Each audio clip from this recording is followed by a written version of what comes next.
Hi పిల్లలు. Story hi పిల్లలు, ఇవాళ బెడ్ టైమ్ స్టోరీ ఏంటో చూద్దామా? బెడ్ టైమ్ స్టోరీ అహంకారమే అసలు శత్రువు. అంటే గర్వము ఉండకూడదు. అలా గర్వపడితే అదే మనకు శత్రువు అవుతుందంట. ఓకేనా? అహంకారమే అసలు శత్రువు ఏంటో చూద్దాం. ఒకసారి ఓ సింహం అడవిలోంచి పోతూ చెదపురుగుల పుట్టపై కాలు వేసింది. వెంటనే అవి ఒక్కసారిగా అరిచాయి.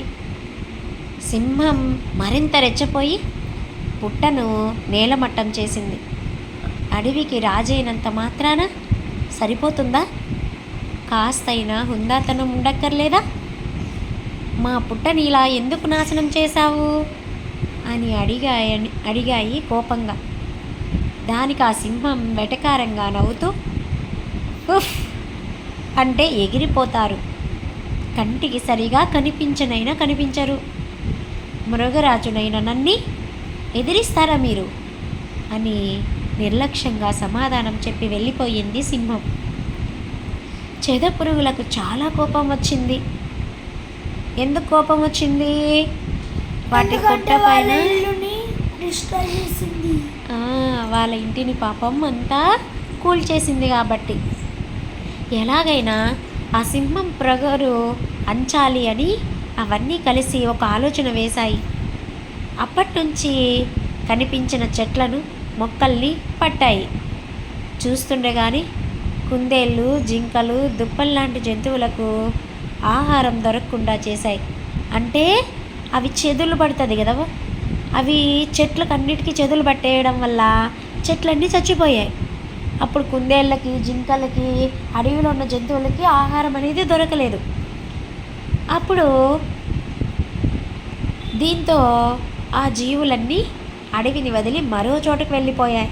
అంతే కదా, ఇంకా అక్కడ ఫుడ్ లేదు కాబట్టి వాటికి అవి ఇంకొక నివాసానికి వెళ్ళిపోయాయి. వేటాడదామంటే జంతువులు కనిపించకపోయేసరికి సింహం అవాక్కైపోయింది. ఇప్పుడు అక్కడున్న జంతువులకేమో అక్కడున్న చెట్లు ఆహారము, అదే సింహానికి అక్కడున్న జంతువుల ఆహారం. ఇక్కడ ఈ చెదులు ఆ చెట్లకు పట్టడం వల్ల తిండి లేకపోయేసరికి అక్కడున్న జంతువులన్నీ ఇంకొక ప్రదేశానికి, ఇంకొక అడవికి వెళ్ళిపోయాయి. అప్పుడు సింహానికి కూడా ఫుడ్ లేకన్నా పోయిందనమాట. కనిపించకపోయేసరికి సింహము షాక్ అయిపోయింది. తన తాత ముత్తాతల నుంచి వారసత్వంగా వస్తున్న గుహను తప్పనిసరి పరిస్థితుల్లో విడిచిపెట్టాల్సి వచ్చింది. గత్యంతరం లేక మరో అడవిలోకి అడుగుపెట్టింది. చెదపురుగులతో తాను అలా ప్రవర్తించి ఉండకపోతే తనకి ఇప్పుడు ఈ అవస్థ ఉండేది కాదు కదా అనుకుంది. ఇకపై ఎవరితోనూ అహంకారపూరితంగా వ్యవహరించకూడదని బుద్ధి తెచ్చుకొనింది. చూసారా పిల్లలు? అహంకారం అసలు శత్రువు అనేది ఏంటి అనేది అర్థమైందా చిట్టల్లి? సో ఎప్పుడు కానీ ఇదే కాదు, ఇప్పుడు మీరే ఉన్నారు కదా, మీకు ఏదైనా ఒక సబ్జెక్ట్ వచ్చు, వేరే వాళ్ళకి రాలేదనుకో, వాళ్ళు వచ్చి మిమ్మల్ని అడిగినప్పుడు మీరు ఎక్స్ప్లెయిన్ చేస్తే మంచిగా ఉంటుంది. ఈ అమ్మాయికి నేనేం చెప్పేది, వీళ్ళకి ఏం నేను చెప్పేది అలా అనకూడదు. అలా అంటే నెక్స్ట్ టైము వాళ్ళకు వచ్చిన సబ్జెక్టు మనకు రాకపోవచ్చు కదా. సో ఎప్పుడు కానీ ఒకరిని తక్కువగా చేసి చూడకూడదు. ఎప్పుడైనా ఎవరితో అయినా అవసరం అనేది ఉంటుంది. ఓకేనా? సో అహంకారం అసలు శత్రువు, గర్వం కూడా ఉండకూడదు. ఓకేనా? ఓకే ఫ్రెండ్స్, ఇలాంటి మరిన్ని బెడ్ టైమ్ స్టోరీస్ పిల్లలకి విత్ మోరల్తో కావాలి అనుకుంటే ఎనర్జెటిక్ లిటిల్ స్టార్స్ 143 ఛానల్ని సబ్స్క్రైబ్ చేసుకోండి. పక్కనే ఉన్న బెల్ ఐకాన్ని క్లిక్ చేస్తే మీకు న్యూ వీడియోస్ నోటిఫికేషన్స్ మీకు వస్తాయి. Thanks for watching. Please subscribe. ప్లేలిస్ట్లో ఇంగ్లీష్లోను తెలుగులోను మంచి మంచి పిల్లలకి బెడ్ టైమ్ స్టోరీస్ ఉన్నాయి.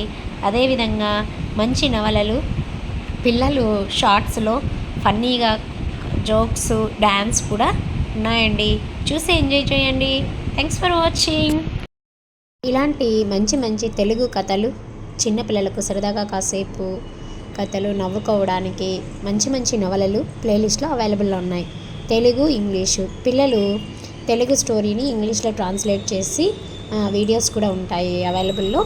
సో అవి చూసి మీరు ఈజీగా ఇంగ్లీష్ని కూడా నేర్చుకోవచ్చు. ప్లేలిస్ట్లో మరిన్ని వీడియోస్ అవైలబుల్లో ఉన్నాయి. చిట్టి తల్లి పిల్లలు షార్ట్స్లో రీమిక్స్ సాంగ్స్ కూడా చేసి ఉన్నారు. అవి చూసి ఎంజాయ్ చేసి ఎనర్జెటిక్ లిటిల్ స్టార్స్ ఛానల్ని సపోర్ట్ చేస్తారని ఆశిస్తున్నా. సబ్స్క్రైబ్ చేసుకొని పక్కనే ఉన్న బెల్ ఐకాన్ని క్లిక్ చేయండి.